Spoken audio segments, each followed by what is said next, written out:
Olá pessoal, meu nome é Éder. Eu fui convidado pelo amigo e ex-colega Rafael Hofmeister a participar desse canal Literatura em Quarentena, e eu vim falar com vocês aqui sobre A Paixão Segundo GH, de Clarice Lispector. Bem, eu não vou me estender muito, porque eu poderia me estender, porque Clarice é meu objeto de pesquisa, certo? Então, pesquisei meu mestrado inteiro sobre ela e estou agora no doutorado também pesquisando sobre ela.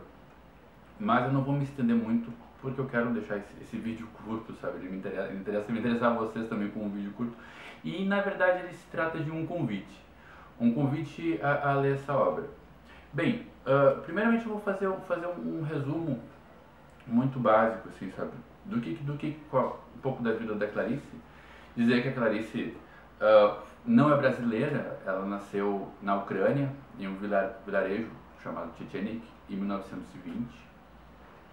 Ela estava em fuga por ser judia, certo? Eles eram perseguidos, tá? E ela chegou aqui com 2 meses de idade. A família dela se instalou na cidade do Recife. Não vou me deter também a questões da vida dela, mas eu acho interessante abordar que ela se formou em Direito, certo? E muito embora tenha lançado seu primeiro livro aos 17 anos, e se casou com um diplomata. E isso a fez morar em vários países, em outros países.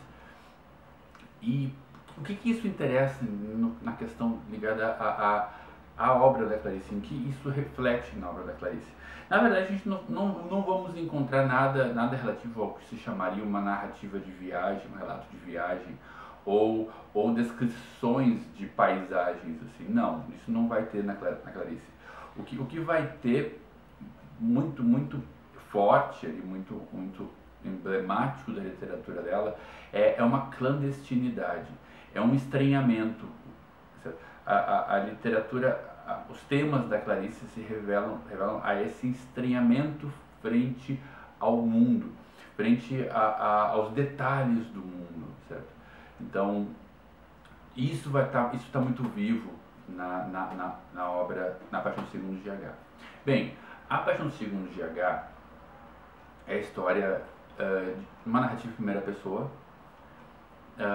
A narradora GH, ela basicamente inicia a limpeza do apartamento, certo? Ela começando pelo quarto da empregada, que num dia anterior havia pedido demissão.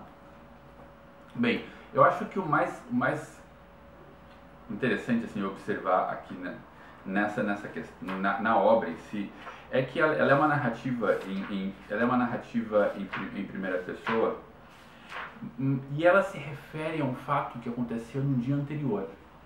A limpeza do quarto aconteceu no dia anterior. Então, aqui está a GH escrevendo sobre isso.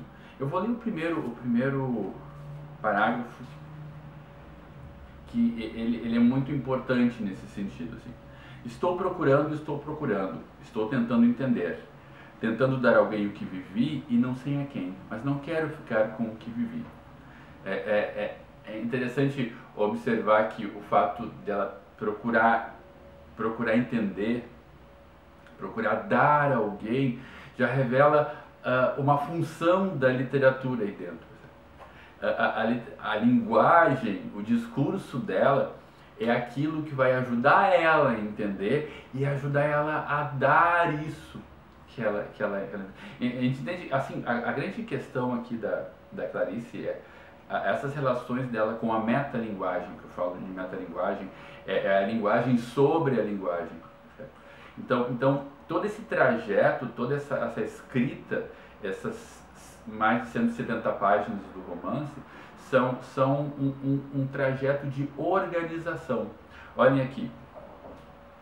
A isso quereria chamar desorganização, e teria a segurança de me aventurar, porque saberia depois para onde voltar, para a organização anterior. A isso prefiro chamar desorganização, pois não quero me confirmar no que vivi. Na confirmação de mim, eu perderia o mundo como eu tinha, e sei que não tenho capacidade para outro. Bem, é exatamente isso, essa desorganização a qual ela se deparou. E que desorganização é essa? Ela chegou no quarto do empregado, o que ela viu?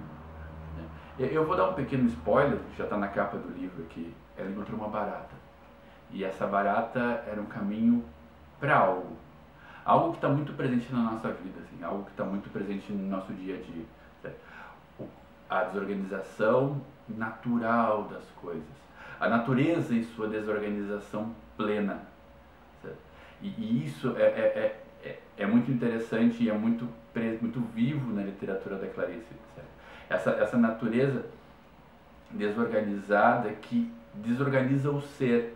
Nós, humanos, sempre tão organizados, sempre tão donos de si, sempre tão controladores, nos deparamos com algo que é tão descontrolável, tão alheio ao nosso controle.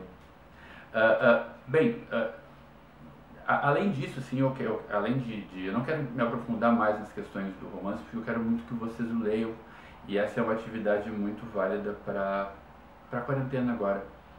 Certo? Acho que esse trajeto de linguagem e de imersão no ser das coisas, no próprio ser, ele serve para agora.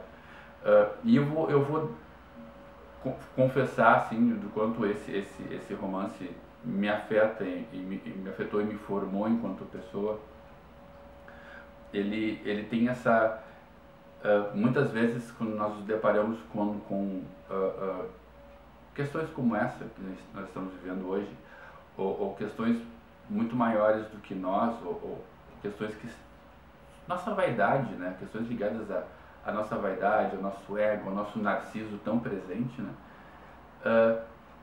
Esse caos natural, essa coisa inteira, esse mundo vivo que nos olha e diz o quão pequenos nós somos e o quão humilde devemos ser. Clarice aborda essa questão, tá? É muito viva essa ideia da escrita humilde, certo? Da escrita humilde em frente ao caos, certo? A escrita humilde em frente à natural desorganização do mundo, certo? E eu acho, ela fala em escrita porque é a ferramenta que ela usa, sabe? Mas além de uma escrita humilde, eu acredito em uma atitude humilde, em um olhar humilde, das nossas ferramentas com as quais nós nos jogamos no mundo, ou damos para os outros, como ela disse no primeiro parágrafo, damos para os outros o que vivemos, certo? Com essa humildade, certo? Então convido todos a visitarem essa obra. Essa obra me formou de muitas formas, assim, me formou como pessoa, como ser, certo? E eu espero que ajude de alguma forma a superar esse momento, certo? Lembrando que fiquem em casa, por favor, é por vocês e por todos, e tenham uma ótima quarentena, certo? Muito estudo, muita criação, certo? Muita cultura. Obrigado.